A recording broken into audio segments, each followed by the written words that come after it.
तो मैं बता दूं कि अगर आप अभी तक अपना डॉक्यूमेंट नहीं दिए हैं, सिर्फ और सिर्फ गणना फॉर्म दिए हैं, तो आपका नाम कट जाएगा, फाइनल वोटर लिस्ट में नहीं आएगा। अभी जो ड्राफ्ट वोटर लिस्ट में आपका नाम आया हुआ है, तो आप लोग खुश हैं कि मुझे कुछ करने की जरूरत नहीं है। अगर आपका नाम 2003 के वोटर लिस्ट में है, तो सिर्फ आपको 2003 के वोटर लिस्ट का छाया प्रति लगा देना है, हो गया। अगर आपका नाम 2003 के वोटर लिस्ट में नहीं है, तो फिर आपको देखना है कि आप कब पैदा हुए। तो आप अगर 1987 से पहले पैदा हुए, तो आपको सिर्फ और सिर्फ अपना डॉक्यूमेंट देना है। वो 11 डॉक्यूमेंट में का जो लिस्ट है, उसमें से कोई एक डॉक्यूमेंट देना है। आपका नाम ड्राफ्ट वोटर लिस्ट में आया है, यानी कि कच्ची वोटर लिस्ट में आया। ड्राफ्ट मतलब कच्चा, तो कच्चा वोटर लिस्ट में आया। फाइनल वोटर लिस्ट में आने के लिए आपको डॉक्यूमेंट देना ही पड़ेगा। हेलो गाइस, तो आज हम लोग इस वीडियो में बात करेंगे कि आपको मालूम है बिहार में स्पेशल इंटेंसिव रिवीजन चल रहा है, SIR चल रहा है। उसमें हो क्या रहा था कि पहला चरण, ये 3 चरण में हो रहा था। पहले चरण में क्या हुआ कि हम लोग अपना गणना फॉर्म जमा किए।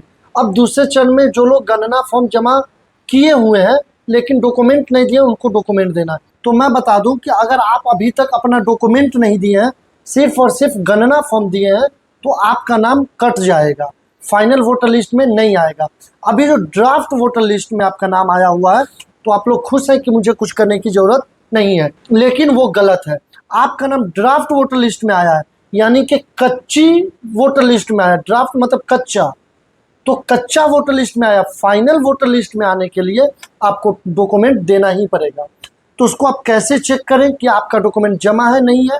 हो सकता है कि आप डॉक्यूमेंट BLO सर को दिए हो, लेकिन BLO सर आपका जमा नहीं किए हो, क्योंकि उन लोगों के ऊपर प्रेशर था, वो गणना फॉर्म जमा कर दिए हो। क्योंकि डॉक्यूमेंट मैंडेटरी था नहीं, तो वो डॉक्यूमेंट उनके पास रखा हो सकता है कि आप ऑनलाइन किए हो, तो आप तो ऑनलाइन दस्तावेज ही अपलोड कर दिए होंगे, तब तो कोई मामला ही नहीं है। अगर आप ऑनलाइन किए होंगे तो आपको डॉक्यूमेंट लगा दिए होंगे, तब तो कोई मामला नहीं है। लेकिन अगर आप ऑफलाइन BLO सर के माध्यम से किए होंगे, BLO सर आपका गणना फॉर्म जमा कर दिए होंगे, लेकिन आपका जो डॉक्यूमेंट है वो जमा नहीं किए होंगे, तो आपको डॉक्यूमेंट देना पड़ेगा। किसको क्या डॉक्यूमेंट देना है? तो फिर से वही बात, अगर आपका नाम 2003 के वोटर लिस्ट में है, तो सिर्फ आपको 2003 के वोटर लिस्ट का छाया प्रति लगा देना है, हो गया। अगर आपका नाम 2003 के वोटर लिस्ट में नहीं है, तो फिर आपको देखना है कि आप कब पैदा हुए। तो आप अगर 1987 से पहले पैदा हुए, तो आपको सिर्फ और सिर्फ अपना डॉक्यूमेंट देना है। वो 11 डॉक्यूमेंट में का जो लिस्ट है, उसमें से कोई एक डॉक्यूमेंट देना है। और अगर आप 1987 के बाद पैदा हुए लेकिन 2004 से पहले पैदा हुए, तो आपको अपना 11 में से कोई एक डॉक्यूमेंट देना है, और मम्मी पापा में से किसी एक आदमी का 11 डॉक्यूमेंट में से कोई एक डॉक्यूमेंट, या फिर 2003 में अगर मम्मी पापा का नाम है, तो वो आप डॉक्यूमेंट दे सकते हैं। तो कह सकते हैं कि मम्मी पापा के डॉक्यूमेंट में 11 की जगह 12 डॉक्यूमेंट में से कोई एक डॉक्यूमेंट देना है। और फिर आते हैं तीसरे नंबर पे कि अगर आपकी पैदाइश 2004 के बाद हुई है, तो क्या देना है? तो अगर आपकी पैदाइश 2004 के बाद हुई है, तो आपको अपना 11 में से कोई एक डॉक्यूमेंट देना है, और मम्मी पापा दोनों का 12 डॉक्यूमेंट में से कोई एक डॉक्यूमेंट देना है। 11 वो जो लिस्ट वाला, और एक 2003 का वोटर लिस्ट वाला। आप समझ गए होंगे। तो अभी हो क्या रहा है कि खास तौर से मुसलमानों में चिंता है। मुसलमान को इसलिए चिंता है कि मुसलमान को ऐसा लगता है जब से मोदी सरकार आया है, वब से मुसलमान के साथ सौतेला व्यवहार किया जा रहा है। तो इस वजह से मुसलमानों में चिंता है। तो आप मुसलमानों को ये वीडियो ज़्यादा से ज़्यादा मुसलमानों को शेयर करें, ताकि उनको जानकारी मिल सके और उनका चिंता खत्म हो सके। ठीक है, तो मैं जाऊंगा कंप्यूटर स्क्रीन पे और मैं दिखाऊंगा कि आपका स्टेटस क्या दिखा रहा है, तो इसका मतलब कि आप ओके हैं। और अगर आपका स्टेटस में क्या लिखा हुआ है, तो आपको डॉक्यूमेंट देना, वो सारी बातें मैं करूंगा। लेकिन मैं उससे पहले बता दूं कि बहुत सारे लोग ऐसे होंगे जो गणना फॉर्म के साथ अपना दस्तावेज भी दिए होंगे, तो वो लोग टेंशन में नहीं होंगे। उनको लगता होगा कि मैं अपना फॉर्म तो दे दिया, लेकिन आप तो अपना फॉर्म दे दिए, लेकिन BLO सर आपका फॉर्म तो जमा किए जो मैंडेटरी था, लेकिन आपका डॉक्यूमेंट नहीं जमा किए।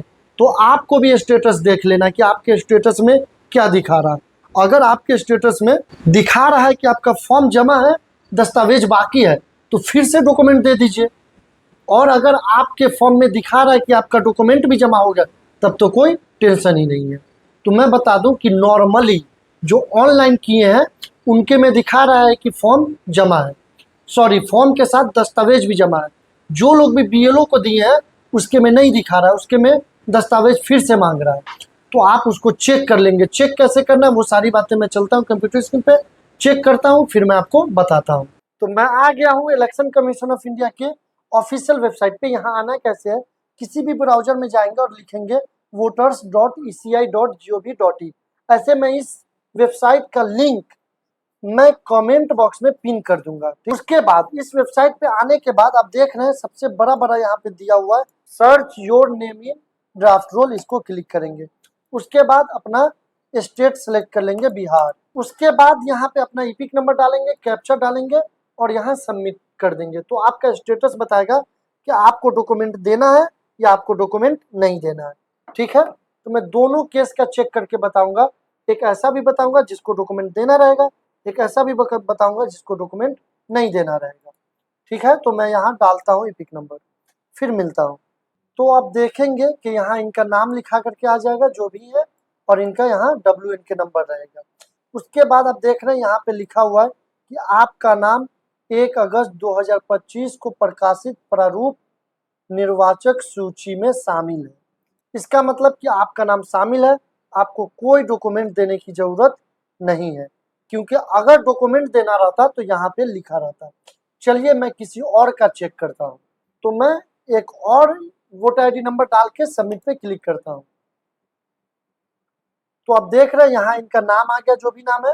फिर स्टेटस में क्या लिख रहा है, आपका नाम 1/8/2025 को प्रकाशित प्रारूप निर्वाचक सूची में शामिल है। तो ये बात पहले वाले में भी लिखा हुआ था, लेकिन पहले वाले में इतना लिखा हुआ था, उसके आगे नहीं लिखा हुआ था। और इसमें क्या है कि उसके आगे भी लिखा हुआ था। क्या लिखा हुआ है अब देखिए, कृपया अपना दस्तावेज जमा करने के लिए BLO से संपर्क करें। और यहाँ BLO का नाम और मोबाइल नंबर दिया हुआ है, यानी कि इनका डॉक्यूमेंट नहीं जमा है। ये अपना डॉक्यूमेंट जमा करने के लिए BLO से संपर्क करेंगे। BLO के पास अगर ये जिनका भी मैं चेक कर रहा हूँ, अगर ये BLO को डॉक्यूमेंट दिए होंगे तो उनसे जाकर के मिलेंगे और बोलेंगे कि भैया मैं जो आपको डॉक्यूमेंट दिया था आप जल्दी जल्दी में अपलोड नहीं कर पाए, अभी अपलोड कर दीजिए। तो वो बोलेगा ठीक है मैं अपलोड कर देता हूँ। फिर आप आइएगा घर, फिर से स्टेटस देखिएगा। स्टेटस देखना कैसे है तो वो मैं आपको बता ही दिया हूँ। मैं वेबसाइट का लिंक दूंगा, उस लिंक पे आएंगे तो इस तरह से वेबसाइट खुलेगा। इसको आप कट कर देंगे और search your name in draft roll में फिर से अपना WN के नंबर यानी कि वोटर ID नंबर डालेंगे और चेक कर लेंगे। ठीक है, और अगर आप ये लिंक कहाँ मिलेगा, ये लिंक कमेंट बॉक्स में पिन में होगा। ठीक है, तो आपको दस्तावेज जमा करना पड़ेगा। अगर आप स्टेटस देखते हैं, अगर आप स्टेटस देखते हैं और आपके स्टेटस में इतना ही लिखा रहता है कि आपका नाम 1/8/2025 को प्रकाशित प्रारूप निर्वाचन सूची में शामिल है, इसका मतलब आपको कुछ करने की जरूरत नहीं है। लेकिन इससे आगे भी लिखा हुआ है कि आप अपना दस्तावेज जमा करने के लिए BLO से मिले, तो आपको BLO से मिलना ही पड़ेगा। अगर आप BLO से नहीं मिलते हैं तो आपका नाम काट दिया जाएगा। तो आप समझ गए मैं क्या बोला। अगर आप स्टेटस देखते हैं और आपके स्टेटस में दिखाता है कि आपका नाम 1/8/2025 को प्रकाशित प्रारूप निर्वाचक सूची में शामिल है और उसके आगे कुछ नहीं लिखा हुआ है, इसका मतलब कि आपको डॉक्यूमेंट देने की जरूरत नहीं है। लेकिन अगर आपके यहाँ पे लिखा हुआ है कि कृपया अपना दस्तावेज जमा करने के लिए BLO से संपर्क करें, तो आपको अपने BLO से संपर्क करना पड़ेगा और डॉक्यूमेंट देना पड़ेगा। ठीक है, आप समझ गए होंगे मैं जो बताना चाह रहा था। और ज़्यादा से ज़्यादा मुसलमान भाइयों तक ये वीडियो को शेयर कीजिए, क्योंकि उसके अंदर डर घुसा हुआ है, तो वो अपना डर को ख़त्म करे, ये वीडियो देखे और फिर डॉक्यूमेंट जमा करने के बाद फिर से स्टेटस देखे। और जब आपके स्टेटस में यहाँ तक लिखा जाए कि आपका नाम शामिल है, उसके आगे नहीं लिखा रहे कुछ, तो आप समझ गए आपका काम हो गया। उसके बाद आप चैन से बैठ गए। जब तक आपका नाम इस तरह से आपका स्टेटस नहीं दिखाता है तब तक आपका नाम वोटर लिस्ट में शामिल नहीं होगा। बहुत सारे लोग खुश हैं कि मेरा नाम वोटर लिस्ट में शामिल है क्योंकि मेरा नाम आ गया है, लेकिन भाई ऐसा नहीं है। ये कच्चा वोटर लिस्ट है, ड्राफ्ट वोटर लिस्ट है। ड्राफ्ट वोटर लिस्ट में नाम आने का मतलब ये नहीं है कि आपका नाम फाइनल वोटर लिस्ट में आ जाएगा। तो इस बात को ख्याल रखें। तो आप चेक कर लिए होंगे आप अपना भी, और आपको समझ में आ गया होगा। तो जिन लोगों को भी डॉक्यूमेंट देना है वो डॉक्यूमेंट दे दे। और हाँ, मैं बता दूं कि मुझे फॉलो जरूर कर ले। यूट्यूब पे देख रहे हैं तो सब्सक्राइब कर ले, और अगर फेसबुक पे देख रहे हैं तो फॉलो कर ले, क्योंकि मैं इस तरह का जानकारी लाता रहता हूँ। तो मैं बता रहा था कि अगर आपके स्टेटस में बता रहा है कि डॉक्यूमेंट आपको देना है, तो आप डॉक्यूमेंट जमा कर दीजिए BLO के माध्यम से, और फिर आकर के स्टेटस देखिए कि आपका स्टेटस फॉर्म जमा हुआ कि नहीं। क्योंकि जब आप BLO साहब को फॉर्म देंगे, सॉरी दस्तावेज देंगे, और वो दस्तावेज आपके सामने या फिर वो खुद जमा कर देंगे, जस्ट उसी समय आपका स्टेटस बदल जाएगा, उसमें लिखा जाएगा कि आपका फॉर्म जमा हो गया। मैं ऐसे ही नहीं बोल रहा हूँ, मैं जो बोल रहा हूँ मैं रिसर्च करके बोल रहा हूँ। ऐसा नहीं कि सुना और वीडियो बना दिया। वीडियो बनाने में बहुत मेहनत लगता है, सब कुछ रिसर्च करना पड़ता है, क्या अपडेट है, कैसे क्या, सब कुछ मालूम करना पड़ता है। तो मैं जो बता रहा हूँ ये सटीक और सही जानकारी दे रहा हूँ आपको। तो आप BLO सर को डॉक्यूमेंट दें और बोले अपलोड कर दें, और आप फिर आकर के स्टेटस देके आपका अपलोड हो जाएगा। अगर आप में डॉक्यूमेंट फिर भी मांगा जा रहा है तो BLO सर के पास जाएं, उनको बोलो कि मेरा डॉक्यूमेंट फिर से मांगा जा रहा है। ठीक है, तो मैं यही बोलूँगा कि इस वीडियो को ज़्यादा से ज़्यादा मुसलमानों तक शेयर करें, क्योंकि मुसलमानों में डर है, भरम है कि जो है मुसलमानों के साथ मोदी सरकार सौतेला व्यवहार करता है। तो इसलिए मुसलमान देखे, सोचे, समझे और अपने इस काम में लग जाए। अल्लाह हाफिज़।